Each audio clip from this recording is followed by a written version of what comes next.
Estamos de volta, senhores, falando aí no nosso segundo vídeo, ainda da parte 1 da logística no agronegócio. E nós estávamos falando aí das dificuldades e das características peculiares ao pequeno produtor rural, né? Nós falamos aí da grande perecibilidade que às vezes tem-se alguns produtos aí da agricultura familiar ou da agricultura de pequeno porte, ó, que eu falei para vocês aí, ó, vou marcar a perecibilidade, né? Ou seja, quando que eu vou entregar esse produto lá no centro de distribuição, que a gente conhece também como Ceasa, porque esse produto ele deve se tomar cuidado, que ele deve ser transportado no mesmo dia para que se chegue no Ceasa, o Ceasa ainda possa realizar a distribuição, que geralmente o Ceasa é atacado. Então realiza a distribuição para pequenos mercadinhos, lojas e até mesmo as feiras. E às vezes a feira vai funcionar daqui 3, 4 dias. Então esse produto ele pode estragar aí se ele não for entregue rapidamente. E os integrantes da cadeia logística, quem que são? Quem que vocês acham que integram, desculpe, a cadeia logística? Só uma ideia para ficar clara aí, pessoal. A cadeia logística, ela vai desde o início, lá, né, aquele fornecedor inicial, até o pedido, o processamento, para fazer o ciclo todo até o final lá da cadeia logística, que é o consumidor final, ou seja, o varejista. Então essa é a cadeia logística, que envolve todo o ciclo logístico do agronegócio. Quem que faz parte dessa cadeia logística? Que a gente pode ver aí, ó. Pequenos produtores, que nós já vimos aqui, é aquele produtor, né, pequeno agricultor rural ali. As cooperativas, né, que são geralmente propulsoras aí no desenvolvimento do agronegócio e de pequenos negócios. Nós temos como exemplo aí institutos federais, onde se tem cooperativas com produtos que são produzidos na própria região. Você tem o Instituto Federal de Alegre, o Instituto Federal de Itapina, se eu não me engano, Venda Nova também, com cooperativa Venda Nova Café, Itapina e Alegre, mais os produtos agrícolas comercializáveis ali mesmo. Mini mercadinhos, ó, e as distribuidoras agrícolas, né? Como eu falei para vocês também, o Ceasa. E aqui, só para a gente entender um pouco de cadeia produtiva, eu coloquei um exemplo da cadeia produtiva do arroz. Tente acompanhar comigo aí. Vamos lá. Falando especificamente do arroz. O arroz verde. Vamos lá, vamos falar um pouquinho do arroz verde. O arroz verde ele vem direto aqui do produtor para o secador, para que esse arroz verde ele seja secado aqui. Após isso, o arroz seco, né, que é esse daqui, esse arroz seco, ele vem do secador direto aqui, ou para o corretor, né, ou para a cooperativa. Então, professor, esse arroz seco, né, após o arroz in natura lá verde, ainda quase nem processado, ele pode vir direto para a cooperativa? Pode, porque a cooperativa vai fazer esse processo. Mas também pode esse arroz, que ele chama aqui de arroz seco verde, né, ele vir, vamos voltar aqui, ele vir direto do produtor para a indústria, pode vir por corretor e do corretor ele vir direto para a indústria ou também direto para a cooperativa que vai realizar esse processo. Por fim, né, o arroz beneficiado. O arroz beneficiado aqui já é o arroz pronto para consumo, né, final, que eu gosto de falar. Então, aqui, esse arroz ele pode vir da cooperativa direto para o varejista.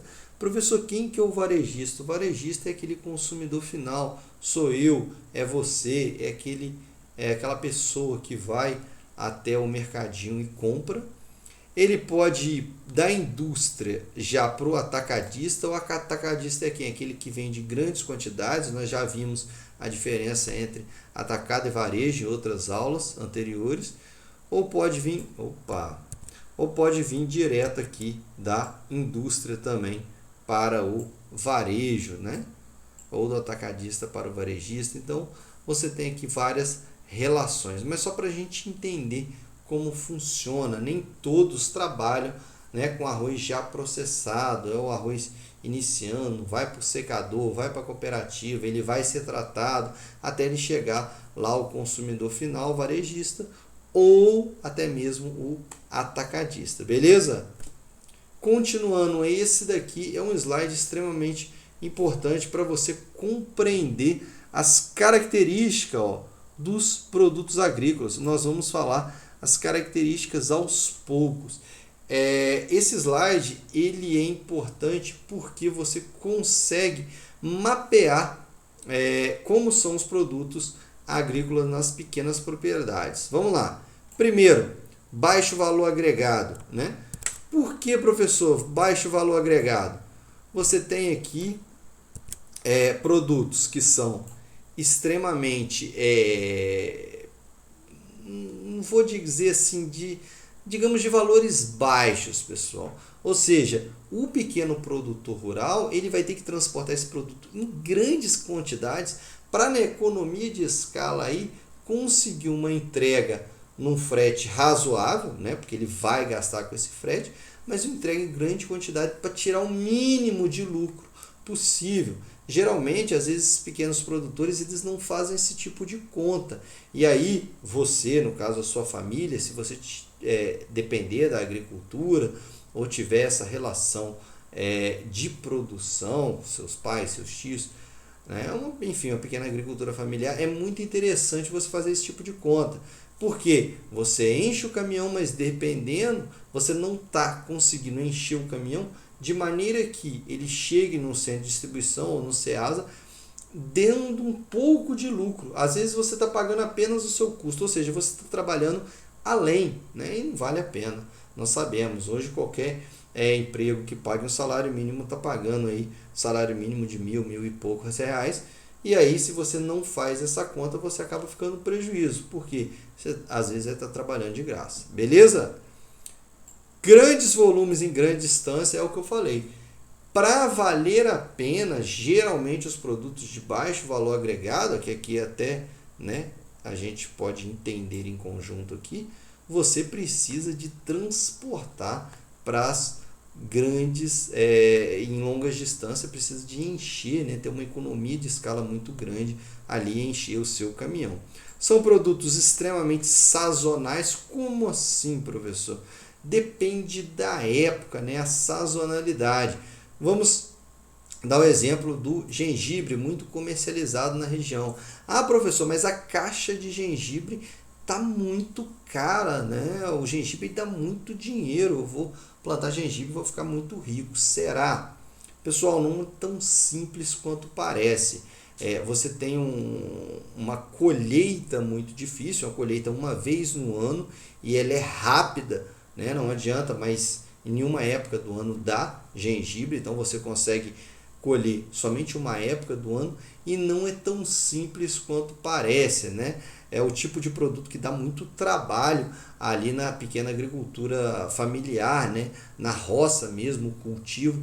Então não é tão simples. É caro, beleza, a caixa é caro, mas não é simples para cultivar, né? Mercados concorrenciais, que geralmente se tem muito, principalmente em tratando de pequenos negócios, e a perecibilidade, né? Você está aqui refém do clima, não tem como controlar o clima regional. Fez muita chuva, fez frio, estragou. Chegou uma praga, estragou a plantação.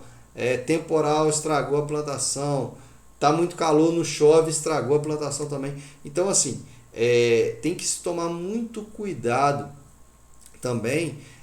Obviamente, você tem grandes propriedades rurais que você tem um maquinário tecnológico muito melhor. Você tem, para vocês terem ideia, aviões sendo comprados, né? Lógico, não é aviões comerciais, como a gente está acostumado, mas para jogar aqueles venenos, né, para matar as pragas ou até melhorar as plantações aí. Para vocês verem, se tem dinheiro para comprar uma aeronave, é porque realmente o cultivo, né, a conta feita aí na entrega desses produtos que às vezes são de baixo valor agregado, tem-se uma compensação, beleza?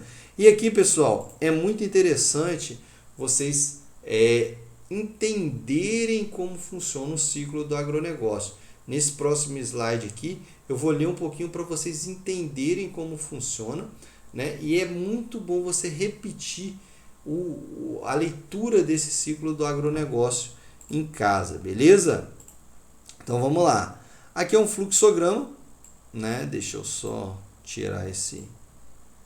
Aqui é um fluxograma que geralmente você consegue entender um pouco melhor a cadeia, né? Indo desde do início lá, né? Do fornecedor de insumo, podendo chegar até o consumidor final, né? Então vai desde o início até o consumidor final ali. Começando com quem, pessoal?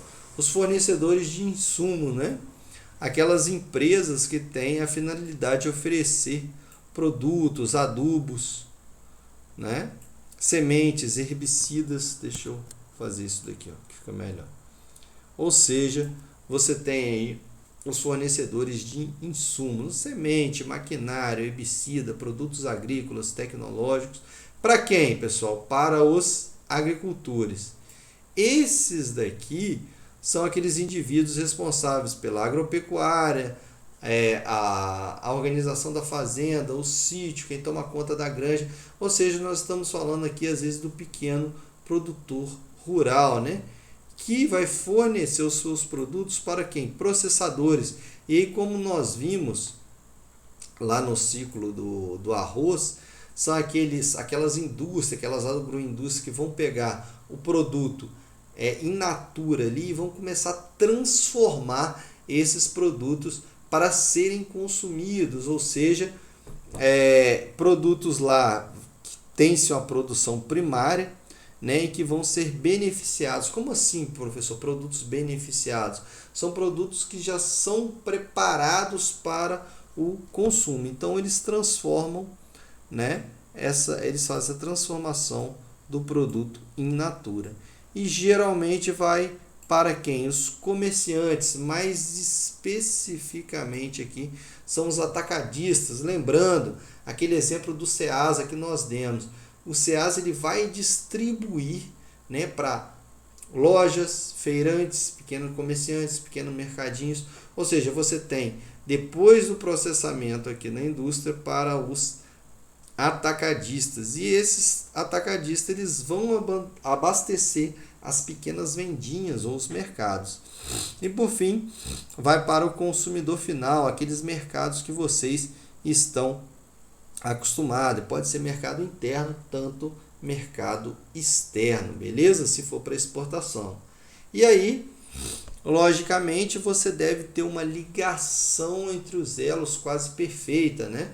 Lembrando que uma corrente é tão forte quanto o seu elo mais fraco.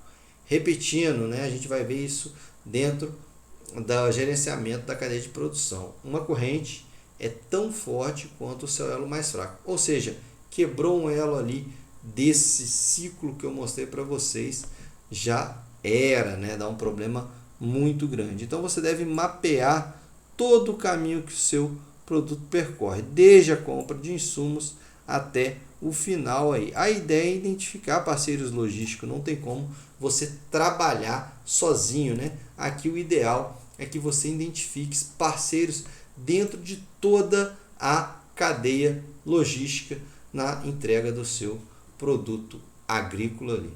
Ok, pessoal? No nosso próximos vídeos nós vamos para a parte 2 aí, falando de logística no agronegócio. Até mais, senhores!